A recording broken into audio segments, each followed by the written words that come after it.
Hi, Days. Hi, Jess. How are you? I'm good. I have some breaking Bravo news. Boop, boop, boop, boop, boop, boop, boop, boop. That's my news alert. Okay, go for it. What could this be? What could this be? It probably will not surprise you to learn that Amanda Frances has stopped filming for Beverly Hills early and has left the show. Do you know, that's so funny that you say that because someone who's never watched the show before, am now fully invested and completely, shouting at the television during some of these scenes. These housewives, they get you. They have got their claws around my heart and soul. This is how the franchise works. And I actually looked at Amanda Frances's because I resisted looking at her social media. And I today was just like, this bitch ain't filming anymore, is she? And I looked at her socials and was just like, I can't deal with fucking people like this. Sorry for swearing, everybody out there. But it was like, what to do when people gossip about you. And it's like, shut up, lady. Shut up because you don't like what you've been given. Like, I can't deal with people and no accountability. She could have gone on there and been really fierce. And again, this comes down to how much I feel frustrated that people in the community I work in are such a letdown. This is a week of everybody in the spiritual community being let down. We all knew that Deepak Chopra was a bit of a bad dude. Yeah. And then he's all over the Epstein files. Yeah. And the thing anyone that doesn't really understand that, look, this dude, Epstein, had already been in prison. And then everyone still carried on being his pal. And you called Deepak Chopra out a while ago. I remember you saying he was. Because I remember that. When I was at William Morris, I think that, if you look deep enough, not that anyone is like Googling me, but if you were going to Jennifer Tilly me and have a Google, it wouldn't be that hard to find out where I used to work. I was an agent at a place called William Morris. It's a talent agency. And when we used to go on these company retreats, I don't know if they still do them, but they used to be company-wide retreats. This is a company of 6,000 people, and I think it was 350 agents. And we would all get together, very nice resort in Southern California, which also happened to be the same place where they have the Deepak Chopra Center. And one year we were there and Gaga happened to be at the Deepak Chopra Center, like meditating, and then all of her agents turn up and she's like, this is not what you need. That is not very calming. Music agent's like, hello. And she's just like, what the fuck? Anyway, so when I was still living in London, I wanted to come out on the back of like one of my LA trips and go to the Chopra Center and learn how to meditate. And they had such an aggressive sales team. And I think at the time it was like $2,500 for 5 days, which, actually in these days at an age 500 a day probably isn't that bad to stay somewhere like that and have your food and, you're bored and whatever. But at the time, even though I was doing well, I was a bit like, this is so heavy on the sale and not about and clearly now I'm older, I understand that, 28-year-old Daisy had been in survival mode for a really long time. And that kind of heavy sales, even though I was in sales myself, technically being an agent is selling, I was scared of people that were heavy on the sale because they made me not feel safe. And I just remember being like, you need to remove me from your list. I'm like, I need to not be contacted by you again. So I've always been weirded out about the sales. And then as more things come on the internet and you begin to be able to find out about whether you should or shouldn't trust people. I remember when Oprah and Deepak did their 21 days of meditation. This is maybe like 10, 12 years ago. And I was just like, I need to Google this guy because if Bikram can be a bad dude, he was like a big yoga guru. If he can be a bad dude, they're all bad dudes. And there were like noted sexual, I don't know, sexual something, like he'd harassed women who were, and you got to take all of that with a pinch of salt, right? Because all of these dudes have it, but the internet wouldn't let We'll just say allegedly. Allegedly. And I just don't know what to say about it. For me, he was never able, there was one particular case that they were never able to settle. It never left the internet. So for me, that was always a red flag. But the biggest red flag that you could ever have is your personal experience with a brand. And I found their sales, I felt like a number. And I was just like, oh my God, I'm going to go to the other side of the world and then have a bad experience. And then I've got 2 hours to get to the airport, 7 hours to get home. This is not worth it. So that was pay a lot of money for the terrible experience. But also, like, yeah. the point of this was supposed to be a calming retreat. And that sort of heavy sales thing is so off-putting. And look, I think I have no idea what it's like with Amanda Francis at all. But when a lot of these, I've always found with all these things that they have sales teams. For me, that's always like now when I grow my breathwork business, I'm always like, I'm never going to grow like my competitors because I will never have a sales team. I'm not going to employ people just to do sales. So how does my business grow? And it's like, oh, you've just got to be really authentic and keep it organic. Authentic, yeah.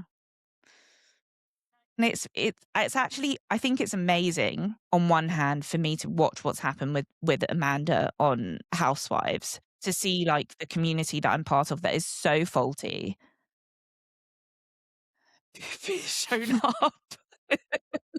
But I'm also grateful because there's also, a ton of people that pay these people and they don't get. But look who you're paying, everybody. You're paying someone that can't even finish a season of Housewives. Well, I think you said it quite rightly last week, and we could easily spend an hour talking about her. So I think we have to be conscious of that. But you said it last week that, like, if she's so enlightened and if she's so, calm or chill or whatever, she should have been able to handle that conversation. And she did not. She couldn't handle any of it. No. She couldn't handle any of it. It's like she's pieced out. And then she's like doing stupid baby reels. What to do if someone's gossiping about you? Bring it on. Everyone, gossip about me. That means there's eyes on me. That means you're talking about me. If I don't have a sales team, I need you to be gossiping about me because, for every 8 that gossip about you, there's one person that's like, oh, I'm damn curious. Well, look, it's driven that person. I will give you great breath work. It's driven everyone to check out her social media, Anyway, so that was just the breaking news that I read about immediately before we came on this podcast. So I had to share it with you. Again, I don't think it will surprise anyone because people kind of clocked it a couple of weeks ago on the after show. She'd been filming with Kyle and then mysteriously that's what I said. Yeah, you did. Yeah. Like, and suddenly she wasn't in it anymore. Yeah, so people had kind of been noticing that, but I believe it's official. Well, look, if Kyle hadn't been propping her up, which frankly, like, I feel like Kyle thought she was being smart or something, that she could use Amanda as her, like, mouthpiece in front of Dorit or like to get to Dorit. And then, but the reality is, like, Kyle's not your friend. Kyle is no one's friend. No, what was like terrible twos, the pair of them. I don't know what to say about that. Like, for me, no big surprise, but also, like, I hate people that waste opportunities as well. Like, see it through to the end. You're literally teaching people about energetics. See it through to the end. Like, end the project. Even if you feel like you're getting egg on your face, at least you have the pride of, like, I saw it through to the end. And really, as someone who's worked in very difficult workplaces, not William Morris, that place was great. Let's give that 5 stars since we've already spoken about it today. Other places. And that shall remain nameless. Do you know what? I look back on all of this stuff now and I'm like, wasn't that bad? Genuinely, 42-year-old Daisy could have handled those spots. 28-year-old Daisy, 32-year-old Daisy found it a bit tougher. And that's okay. But all of this to say, finish the fucking work, Amanda. You've been given a great opportunity. Finish it.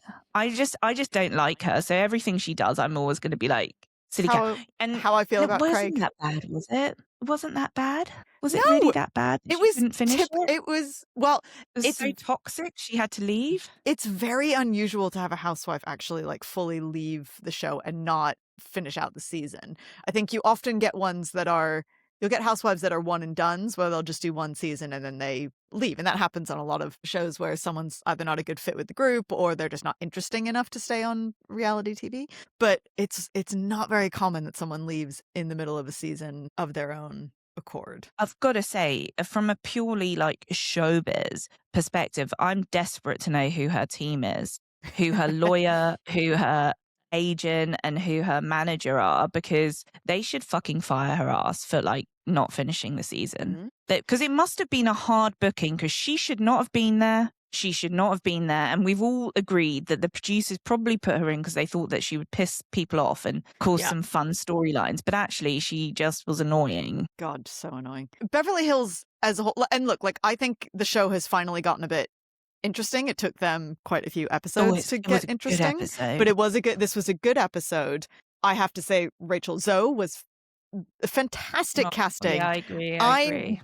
I knew that she would bring drama because obviously if you watch her in her original show, she could be a fucking nightmare. But I was saying this to you earlier this week. I can't believe that she's being as open and authentic with us as she is. And she's the only one on that cast. Apart from Rachel Zoe, like, Sutton's really boring. I don't know what's going on with Sutton. Like, Dorit's really the only one that's bringing anything. They just need to, I don't know, that whole show just needs a little bit of a cast overhaul. And Kyle needs to go. She's been on the show too long. I agree, Kyle needs to go. Look, either you're going to be real or you need to get out. The Real Housewives of Beverly Hills reality TV. There's literally, like, for me, what you see with Kathy is actually what you get. The woman is mad rich and lives in her own world. And her daughters have done really well. Like, on so many levels, she is just living in a dream world. And therefore, you know, watching her with her beautiful work, her face work, getting a drip, I'm like, yeah, I'm down for this. This is what I want to see. The funniest thing with Kathy this episode is that, like, I think it may have been the first season that she was on the show, they were going on a trip and she had forgotten something. And so she had someone like come and meet her with this bag or whatever it was. And she kept calling her the lady. And she was like, the lady's coming to do something. And it was like her housekeeper. It was someone that she knew really well, but like she clearly couldn't remember this woman's name for whatever reason. And in this episode, while she's getting the drip, she actually talks about her. She's like, look, it's the lady. So you may not have clocked that, but for those of us who have been watching Beverly Hills for a while, it was very funny. Pronounce the name, because I was looking at her name and being like, actually, how do I say that? And then I didn't think about it again. I didn't notice. Well, because if you hadn't seen that episode where she was talking about the lady, but it was like one of Kathy's more iconic Beverly Hills moments where she's like, it's the lady. And I think she was on the phone with Kyle, and Kyle's like, who is the lady? Anyway, it's worth a watch. It's very funny. I have nothing but time for Kathy, to be quite honest. Like, she's a delight. Just one more and then we should move on because there's so many shows to talk about this week. But when Amanda's telling everyone about the fact that her baby had died and Kathy didn't know it was a baby and said, is it the dog? Icon. Pretty awful when you lose your dog. It is. Oh my God. Terrible. But anyway, it was good old Kathy. I do have a couple more things. What, on Beverly Hills? Go for it. Yeah. I'm really loving it. It was the first good episode. Well, also because you have great. So many LA connections to it that like I could see why it would be fun for you. It's also just sometimes like when they like just watching the scenes, like there was a couple of times like, oh, that's exactly Boulevard. Yeah. I had one Beverly Hills thing as well. I've got a few. I'm just going to run through them and then you can give me any commentary that you want. Go. Or we can just note them and move on. Okay, go. And just send them into the ether. Cheap cars versus expensive cars. I'm so fucking happy that Bo's bought her daughter, her 16-year-old daughter, a Maserati. Finally, we've got people having expensive cars in the Bravo franchise because it's, you know what I think about Southern Charm cars. I'm just like, these people need expensive cars. Well, Beverly Hills does do expensive cars. Like at one point, Sutton got a Rolls Royce or something. Like people have expensive cars on Beverly Hills because they've got real money. Finally, like, I mean, I was a bit like, okay, that's quite a punchy car for a 16-year-old. But then I talked myself around as being like, you can't have a go at everyone for having cheap cars. And then when somebody actually gets their daughter an expensive car, you're like writing it off. And then there were so many good things, but just another left of center one. DJ Momentum. I was going to talk. That's what I wanted to talk to you about. So Mo also had another appearance this week on the Valley Persian Style, and apparently he also randomly popped up on Potomac a couple of weeks ago. He was like weirdly in Aspen and rocked up. I think at this point it just needs to be the real Mowives or something. Like he's everywhere. He's like taking over the network, and we don't want it. Show. Yeah, he did. He did have a TV show, didn't he? And that was on canceled. Netflix, though. It wasn't Bravo I always thought that was stupid and weird for them to try and do one like the agency. We talk about this a lot. We talk about the agency a lot. Well, that's why he showed up on the Valley Persian Style, is because MJ works for the agency. I want to put this into context for people that don't live in LA. I have been walking past that Oppenheim group. So this is Selling Sunset's office for the whole time I've lived in LA, because it was on the part of Sunset where my first apartment was. And in those days before the show, they were in the office. It was a broker and a realtor, but they are one thing, or at the time they were just one thing, whereas the agency is like a Foxtons for the huge. UK. Yeah. Like a posh Foxton. Hold on. Savills is a good word. Like they're like a Savills, not a Foxtons. Sorry, I take that back. Allegedly. Just put allegedly in front of everything and you're safe. But so they are really, so that's a really big difference. It's like a one-off office versus a chain, a legit countrywide They've got offices chain. And all everywhere. In very high-end locations as well. It's not like they're just on a normal, like, they are all, like, they sell super expensive And then property. Also for the Brits out there listening to this, the difference with America and the UK is that here in the States, you have to have a realtor represent you as a buyer, not just as the seller, which I think you do see quite a lot in Selling Sunset. But all of that to say, they built a show, like a magnificent show, Selling Sunset, around like it's really a brokerage as opposed to a real estate company. Like they are more like a property developer, or they buy properties and do them up. And that's where a lot of their money comes from, as opposed to just selling houses. They don't really sell houses. And honestly, I went and had my nails done across the road. Like, it's called Serenity on Sunset. Let's give it a shout out. It's great. Nail place. You actually see it in the last season of Selling Sunset. Emma, the really skinny blonde, goes in there with, I think, Chelsea, and they go and have their nails done. But that's opposite the Oppenheim group. And I always check when I drive past if it's open. And it's never open. The curtains are always drawn. And for a long time, they had like the fence up. Yeah, so you couldn't even see. The last time I was in LA, I was staying on Sunset, and I remember walking by, and you couldn't even, like, you couldn't get anywhere near the glass.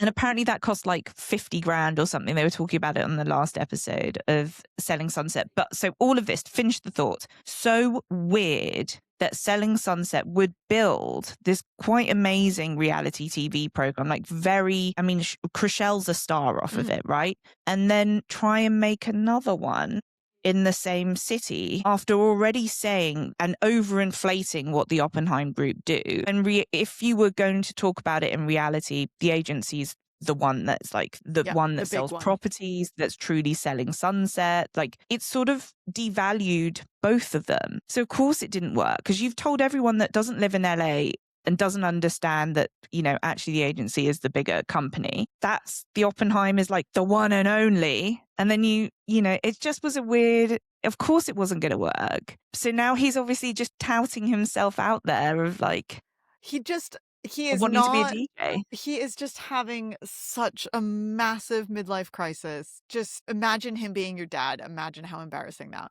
would be. Mortifying. I would love my dad to have been a DJ, to be quite honest. I would have fully supported it. Even if it'd been a midlife crisis? No, I would have fully supported it, but I would have hated my dad to be snogging girls and like selling houses. I think that would have been my big that would have been your red line issue. But dad wanted to go play some records down the club. I would have been like, okay, I'll come with you.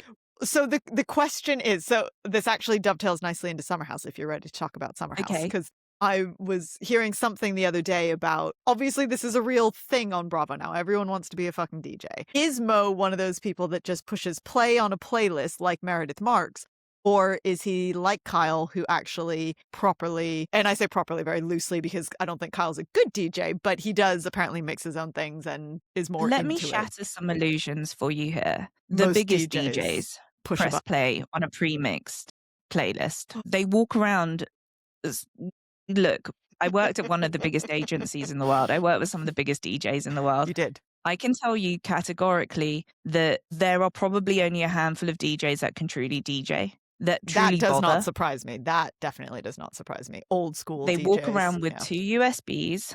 I don't know what it's like now, but I'm pretty sure it's still the same. Probably the same. They walk around with 2 USBs that are programmed, and I think a lot of the time they press play and that's it. And they're just sort of, clapping, Hands doing up some in the stuff air. with the volume. And look, it's still hard. It's still hard to pre-mix. And I do remember that my DJs would maybe that's what I pre-mix mean. before Yeah, so I think that's what I mean is that the set, apparently so they would decide on their set. apparently that's what Meredith Marks has everything done for her by someone else, and she just hits the play button, But and that's then a lot Kyle of, does it. that doesn't surprise me. And when you listen, and I'm going to reveal another secret out there. When you listen to a DJ's podcast, they do these sort of like DJ mixes. They don't make them. No, that doesn't surprise me. Their producer makes it.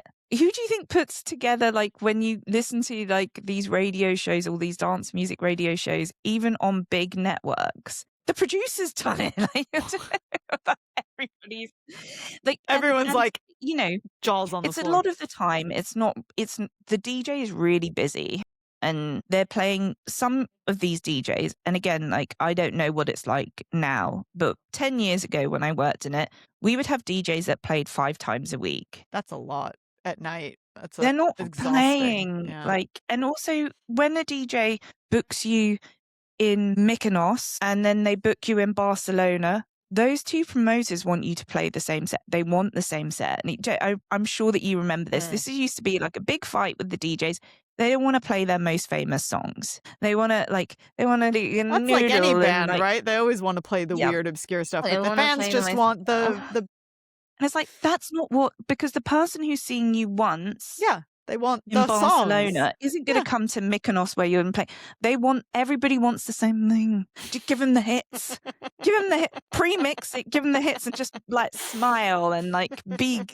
So I think, with DJ Momentum playing for the older set, I think that he should I just want him to play like Toto Africa.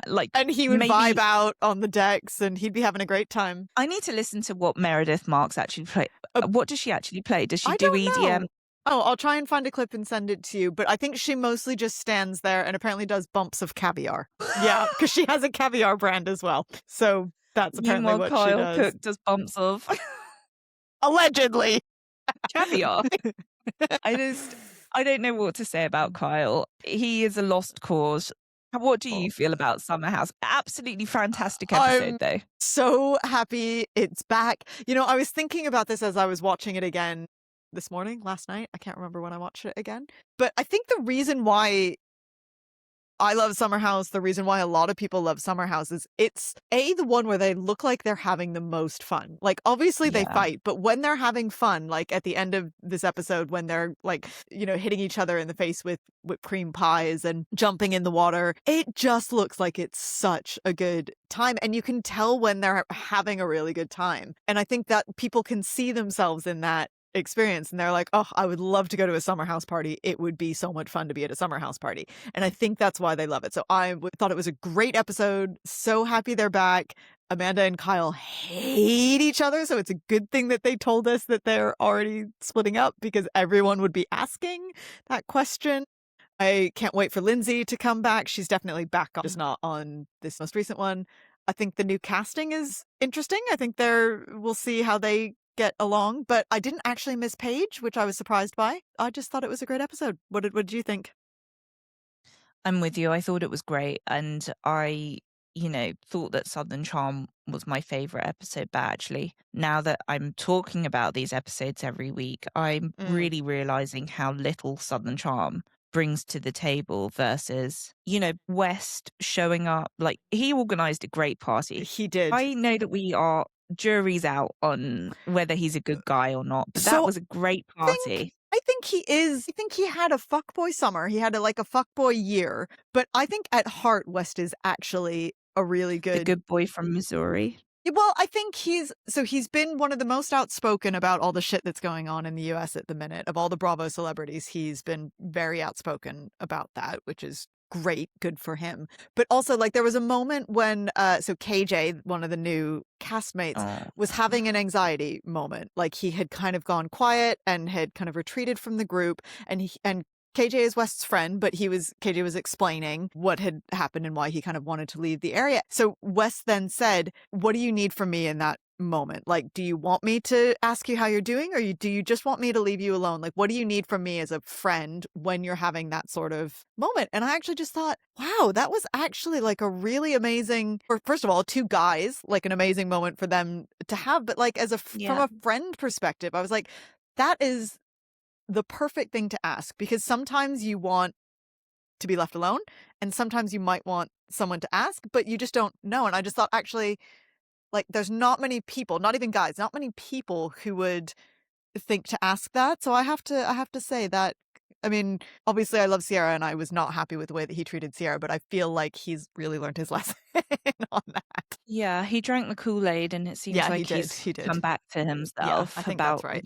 What matters to him. And I wonder if we'll see any of the backstory to that, of I really took some time with myself and I wasn't very impressed and it felt a little dark, and now I'm pointed it out that Jesse is actually the guy that we all thought West was, which I thought was actually quite a good way of I think Jesse's going to grow up to be a fantastic person. I think we're all, to be honest, maybe West too. And I think we're sort of seeing that. And I do have to remind myself of, how, if I had been caught on film in my 20s, what would that have looked like?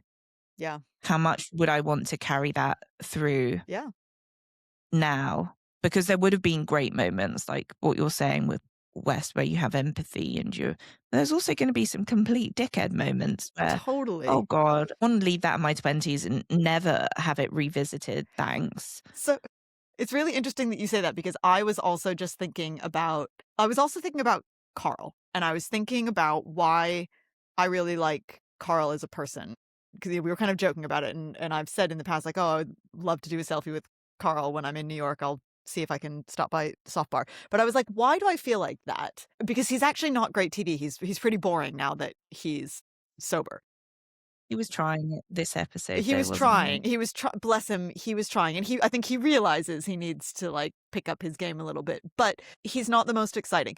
But I think with Carl, it's because we've seen him at his absolute worst. And in the first however many seasons of Summer House, he was not only was he a fucking awful fuckboy, but he had moments where he was aggressive. He was just an awful person. And obviously we know that a lot of that is because of his substance abuse issues. But I think the reason why I have such affection for Carl now is that we've seen that journey, and he really seems to have turned a corner and has really gotten himself out of a really, really dark place.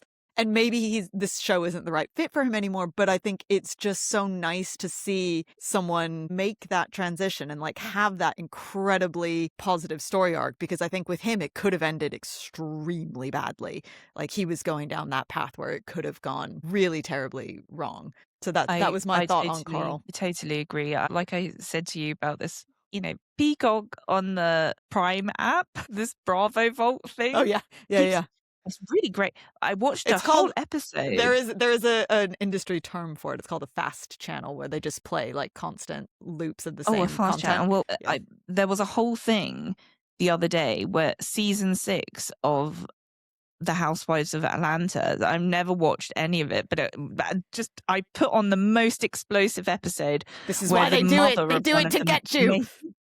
the mother of the main character, or one of the main cast, was throwing her shoe at her friend in a wedding fitting, and I was like, okay, I just can't turn away now. must see this episode through. I've been thinking about rewatching Old Atlanta because I just hear amazing things and I just have never gotten into it. 100% when I've got some time or when I need something on the treadmill, that's the thing that's coming on. It was brilliant. But all of that to say that they also are replaying Summer House, early Summer House. And the biggest thing I'd actually say about Carl in those episodes, and it made me a little sad, is he may have been a fuckboy, but he was happy. And I know that obviously when you get underneath it all, he wasn't.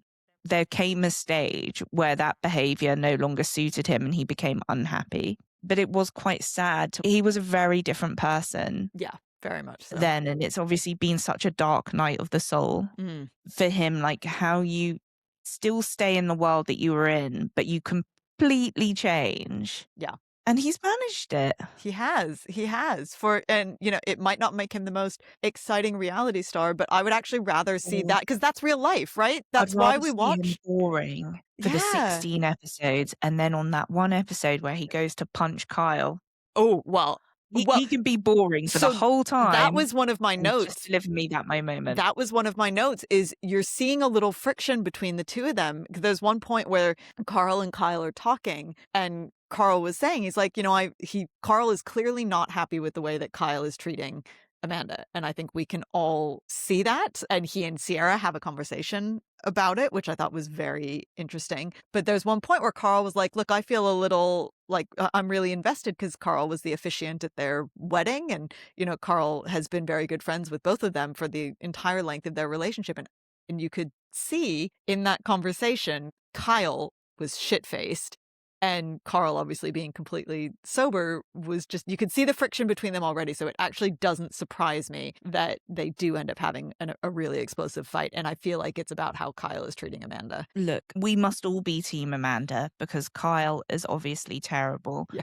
But there is an onus and an accountability for Amanda to get herself out of a situation that she partly created. Definitely. In my mind, there is no two ways around it that she is an enabler. If my husband, who works with DJs, decided to become a DJ, well, one, I would know that there's something terrible going on. But if I was Amanda and he was doing that and I really wasn't comfortable with it, it's like, well, where's the payoff in this? I don't understand why you haven't already left. For me, that would be the end. Yeah. You haven't got a prenup. We've all seen that. I would just be like, you know what? You want to do that. You don't want to consider me. We're done.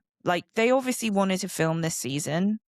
It looks like they're over. It looks like they're completely, she's checked out Apparently already. She moved out in October. So that would have been just a month or two after they finished filming because they finish around Labor Day. So that makes sense. So look, I want to give them grace, but I think that if they hadn't been filming, that would have been done already. Yeah, I think maybe they held on a little bit, not because of filming, but it's just something that they've done for 10 years, and I'm sure it's complicated. But I just we do Amanda no favors by making her a victim in this. She should have left years ago. I think we can all agree that she should have left years ago. She should have probably never married him. Well, I mean, because if we go back even further, 1,000% away with there. Your time is so precious, you can't put a monetary value on it. All you're really walking away with that was worth anything is your years on Summer House, which gave you following. I also think and visibility.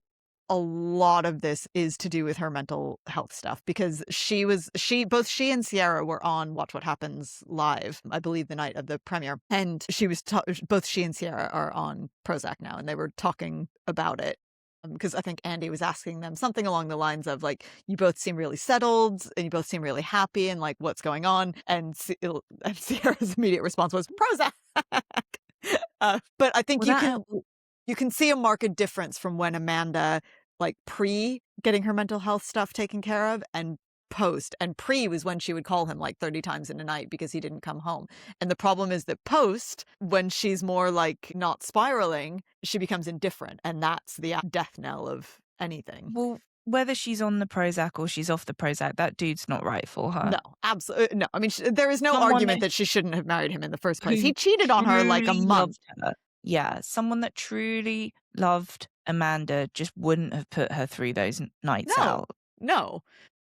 So much so that she needs to be on Prozac. Look, that's unfair because obviously she needs to be on it because there's a chemical thing happening in her head and she feels better on it. Let's be real. Her being on it makes it easier for him to just do whatever he wants. He just shouldn't be married. Like, let her. He's like a shep. He still loves her though, clearly, but she doesn't. And apparently they've got him. like a good relationship now. Things have kind of evened out. Well, I don't know if you watched or saw, but there was a premiere or there was some kind of like screening party with all of the cast, and I don't know if it was like a something for the city, but in the press pictures or in the pictures that they did, maybe I saw it on Lindsay's thing, I don't know.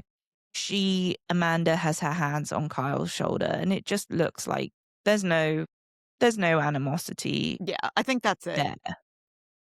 Not right now. Let's see what happens when one of them hooks up with someone else. Yeah, well, that is a very good point. Serious partner. That's a very good point. But I think we can underline the Kyle and Amanda portion of the conversation with this. If he actually gave a shit about her as his wife, she asked him endlessly, please don't stay out until 2 o'clock in the morning or 4 o'clock in the morning every fucking night. And what did he do? He decided he wanted to become a DJ where all you do is stay out until 4 o'clock in the morning. If he actually cared about her feelings, he just wouldn't have done that. No, it's just that simple. 100%. I can say that as a married person. There have been plenty of times in my life where I want to stay out all night long, but you don't because there's someone at home that loves you. And vice versa. Look, there's plenty of times when James could stay out. Like his whole career. I was going to say that's what he does. Yeah. Yeah. But we don't, especially like this isn't a new relationship. They're 10 years into this. And Kyle is married 43 years old and has a full business. It's just, I think that, we keep talking about all these famous people doing terrible things behind closed doors. I don't think Kyle would ever do terrible things behind closed doors.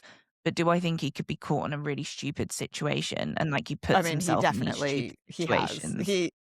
We saw it with that Kyle staying out all night at a fan's house. At a fan's house. I mean that sleeping at anyone's house till 6:30, whether it's your mate Carl or you slept on Lindsay's sofa, all of that is still not acceptable when you've got a wife at home. Yeah. I completely 43. Agree. Just a couple of other really little things. I love how Amanda and Lindsay's friendship has developed because they were really at each other's throats at one point and they are now so lovely together. But I think Lindsay's just chilled out in general. And finally, the most important thing, the door is fixed. Did you notice that they fixed the front door? I mean, let's see if it holds up for the whole season. Exactly. I'm watching as closely as I am to Shep's opium bed. Well, let's move on to Southern Charm. This was a little bit of a filler episode because I feel like next week is a big one. This was just the episode, like apart from the Audrey Austen announcement, which we didn't even see. This was more just getting them to Whitner's family's estate, where next week it sounds like they have a big blowout. Yeah. Well, where Whitner continues to pretend to be an ordinary boy living an ordinary life. This is my cabin? Jimmy Buffett, my uncle Jimmy Buffett, married to my mum's sister. Like, shut up, dude. That pool was stunning. The estate was stunning. Everything about it is beautiful. It was stunning. Whitner, come on, dude. Where do you live where you think that is how like normal people like get their vibes? It's not the case. If you need a golf cart to get around your property, it's not a normal property. I'm just going to put it that way. No, I just need him to stop pretending that he's just like a really nice down to earth guy. I mean, I know you might not have Shep level money, but you're not struggling. Just going to throw that out there. I think he's lying about the Shep level money. I need to figure out what Shep really has in his trust fund because allegedly it's only 4 million, which really isn't a lot. And then I could be like, of his house.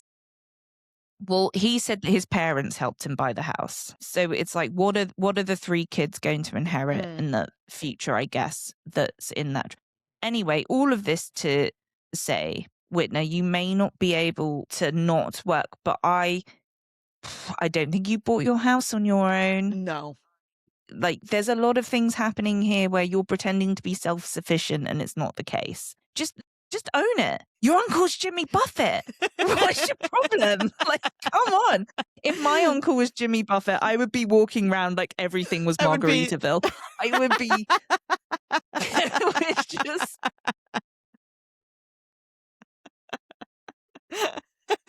That's what I that. would have led with that. That would have been the first thing that I talked about when I introduced myself to the show. And every other sentence would be, did I tell you that my like when I was out with my uncle Jimmy Buffett.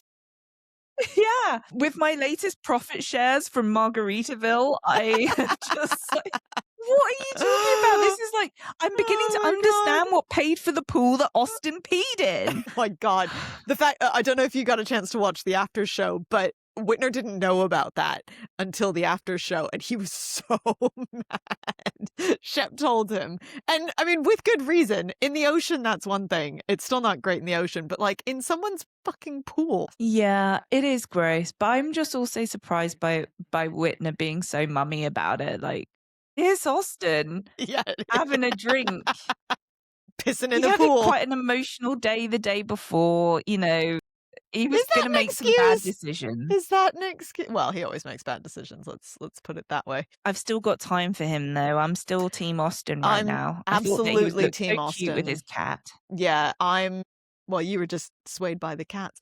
But I'm still Team Austen for sure. You know, I've never liked him for a variety of reasons, but I thought he's definitely grown on me this season. Also, I really love how his relationship with Madison has grown, and she was the first one that he wanted to call when he, wanted to talk about the Craig fight, but also like to tell about Audrey. I just thought that they've got a really lovely relationship now after it being very gross for years. She's nicer now. I think she was kind of terrible at the start, and everyone seems to be growing up and doing the right thing. And I mean, who knows what's going to happen with that guy? Like, just going to be him and some pillows and his assistant, and that's it.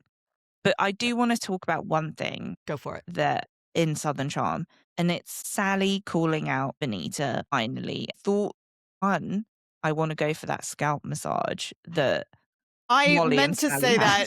I've had that. That is the head massage that I go to in New York. Is that the one? I've never had that. Where is this? Well, there'll be loads in LA because you've got Koreatown, so there'll be loads in K-Town. I think I actually even saved one. I'll try and send it to you. But that's what I do when I go to New York, and I need to actually book it for when I'm in New York in a couple of weeks. It is the most relaxing hour and a half of your entire life. Everyone go get a scalp massage, a Korean head massage. It is the best. Is that what it's like? That's what it's like. The one that Kim K goes to in San Gabriel Valley looks like it does not look very nice in there. But is that what it is?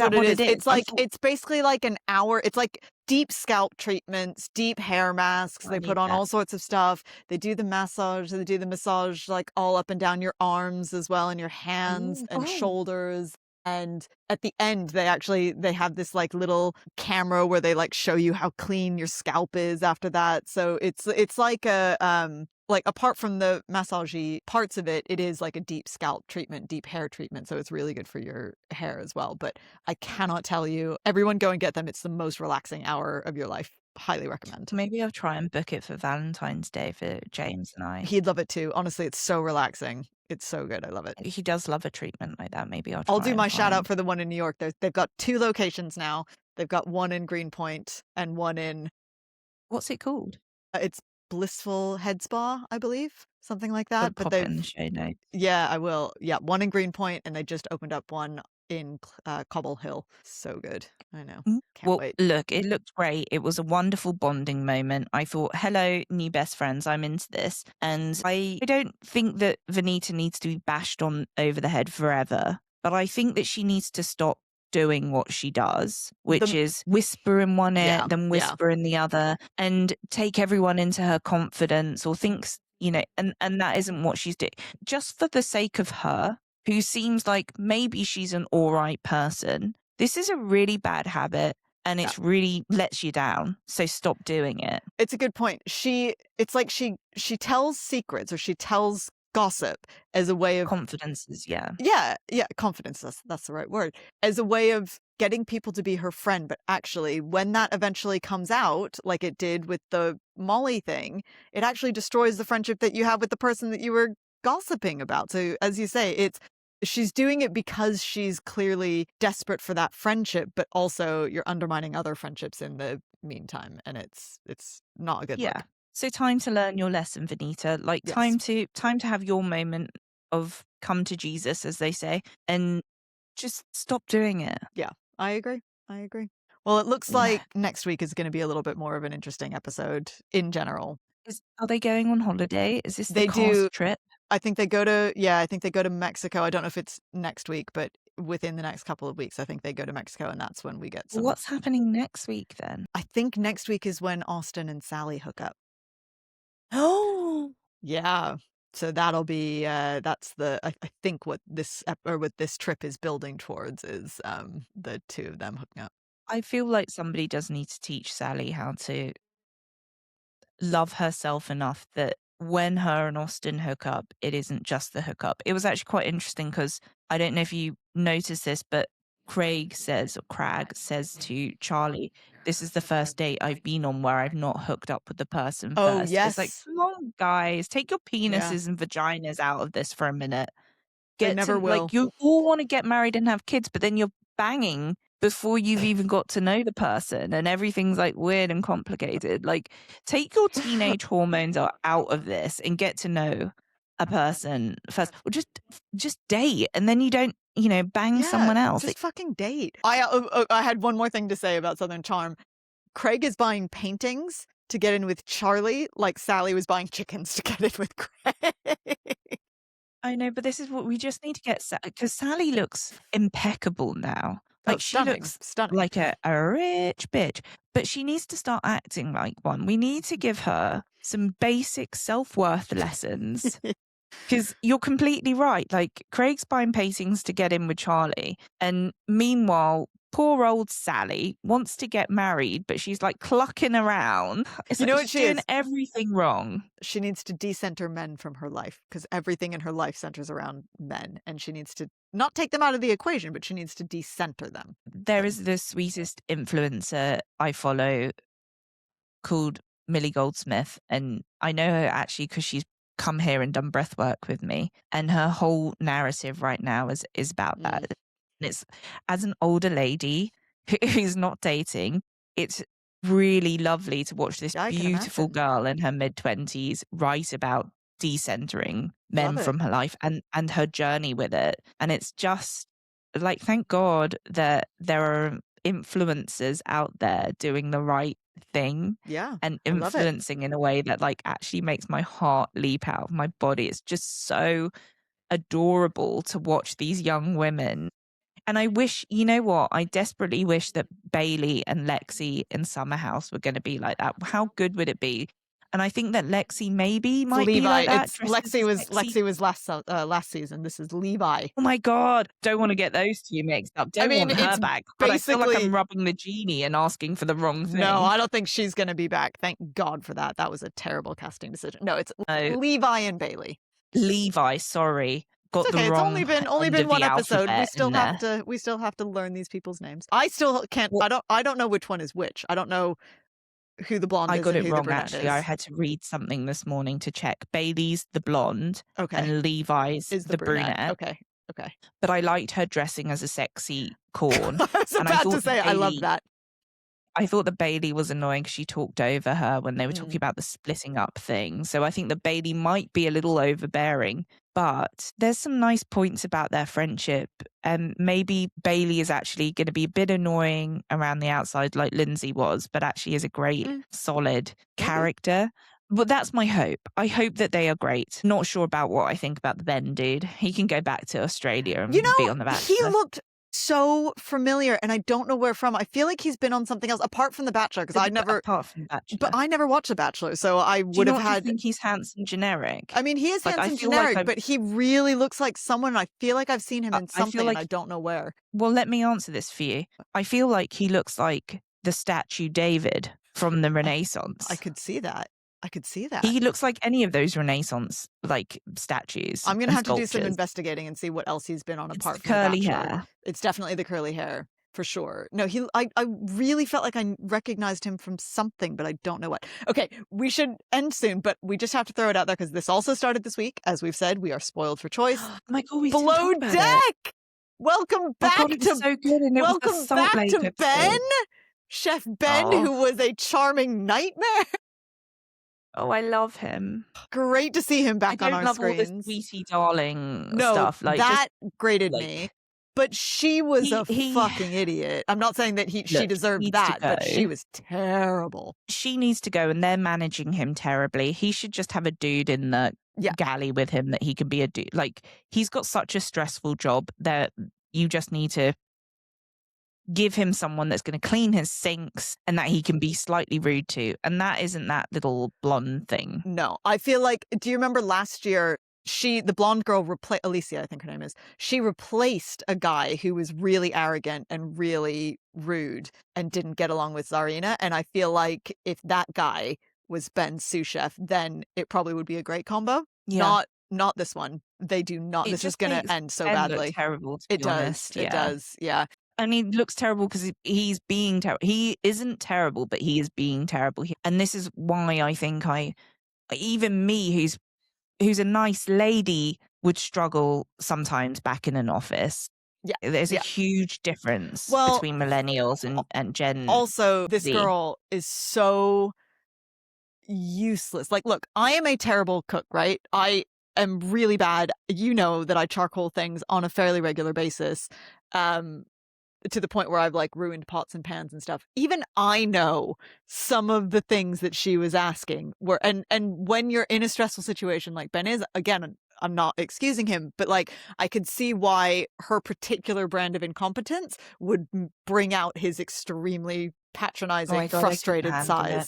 I couldn't handle it. No. She's like, I know that we've said many things about Amanda Francis, but I want to say that she is not my biggest nightmare. That girl being my assistant is well, that causes you so much more extra work managing them. Yeah, exactly. And they don't seem to care. They're like, where's your medallion?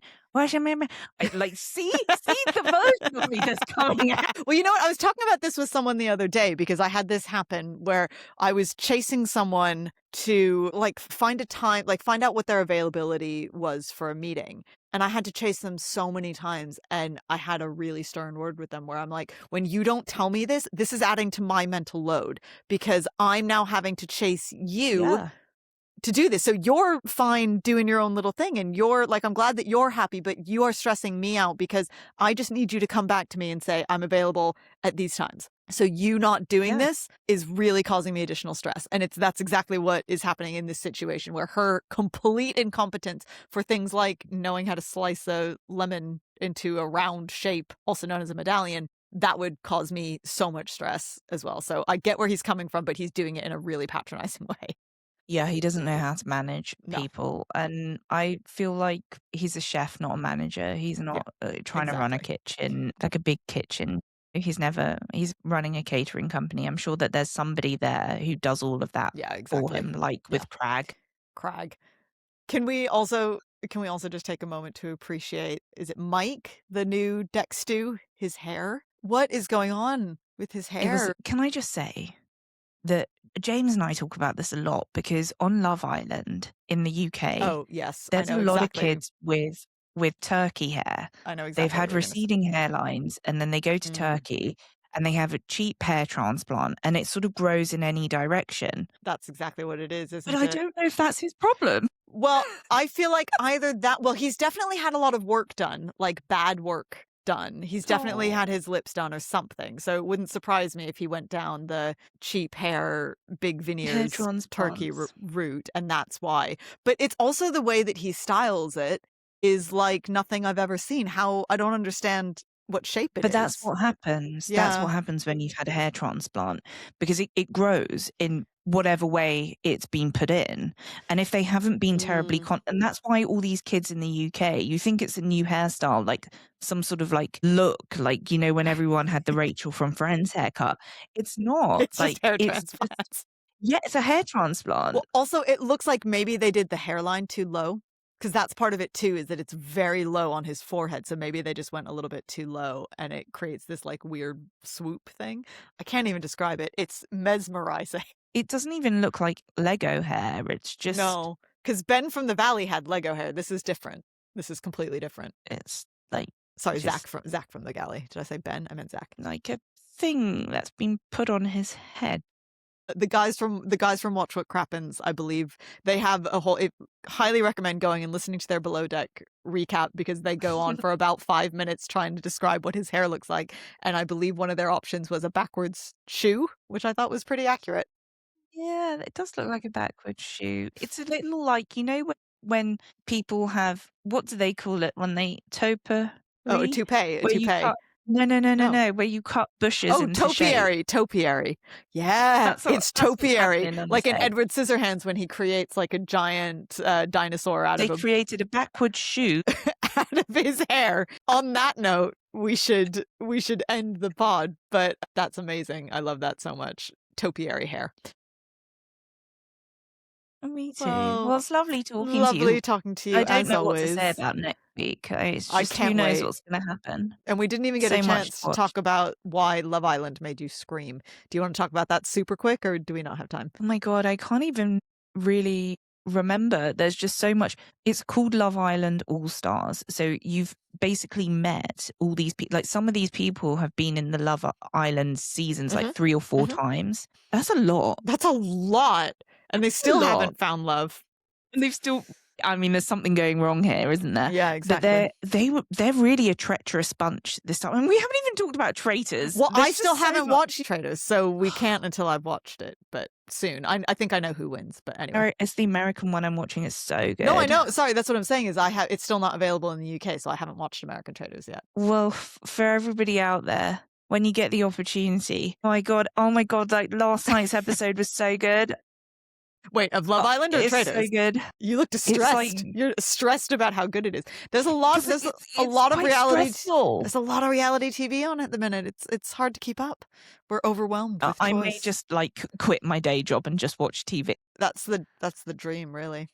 Watch reality TV all day. Also, I've been talking about this since I watched it. Go watch the new Muppets show special so that they make a whole season of it, because they just did the pilot and it's so good. Just throwing that out there. And lots not of people reality, saying but how it is wonderful it was. just the loveliest, sweetest. A far cry from someone screaming at someone else about the fact that I heard you're talking shit about my vagina. It's quite different. I definitely need some like soft and furry TV for sure. Well, it's adorable.